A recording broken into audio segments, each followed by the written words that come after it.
Now, my what the Farage moment with Australia over the weekend wasn't that Novak Djokovic was deported. I thought he was going to be. You see, ultimately, Tennis Australia and Victoria State were overruled by the federal authorities. What was astonishing, on behalf of Minister Hawke, the immigration minister, who does have sweeping powers, and by the way, I support strong borders, of course I do, but this wasn't about borders.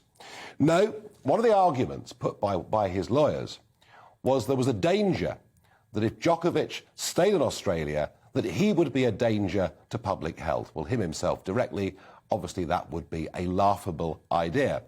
But it was said he could become an icon for freedom of choice. And that apparently, in modern day, authoritarian Australia is a bad thing.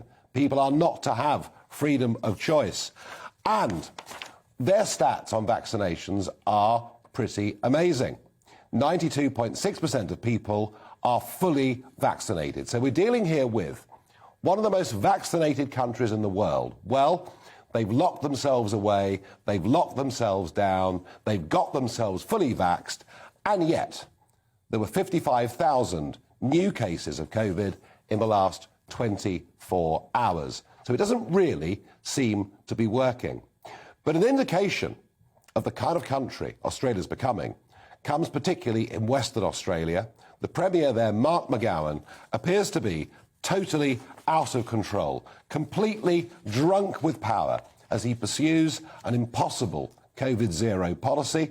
He's told people that new rules and restrictions will be in place for years, and he's announced that Western Australians not vaccinated against COVID will be banned from nearly every activity outside their home from the 31st of January. And it's this I've been warning against for the last 3 months here on GB News. It is the idea that we relegate millions of people in our countries in a sort of modern-day, updated form of apartheid to being second-class citizens. Australia is becoming rapidly an authoritarian, and I'm sad to say, rather unpleasant place.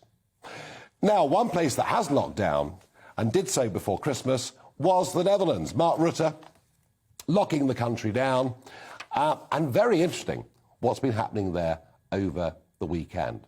There have been, over the weekend, very large-scale protests taking place in Dutch cities. Here is just one of them. And quite significant numbers of people turning up at these protests.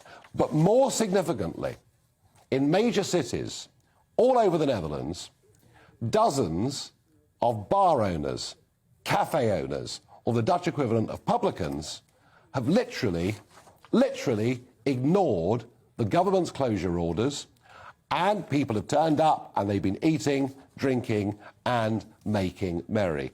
I sense the fact that the police chose, over the weekend, not to enforce the law against these bars, against these restaurants, against these clubs, says something.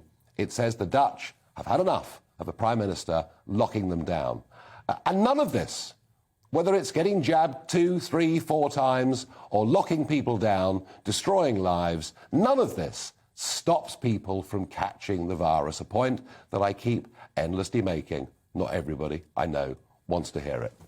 And my final what the Farage, an academic bias report by Legatum, who interestingly are investors in GB News, shows some pretty amazing statistics when it comes to university lecturers and university professors. And just have a look at that graph. Just have a look at those that are left of centre, are very left of centre, and now look at those who would give our youngsters a more conservative view of the world. And it explains the sheer level of indoctrination that our young people are going through. I bet all of you know somebody in your family or a close friend's family where their son and daughter have come back from university being virtually different people. Something has got to be done with further education. It really has.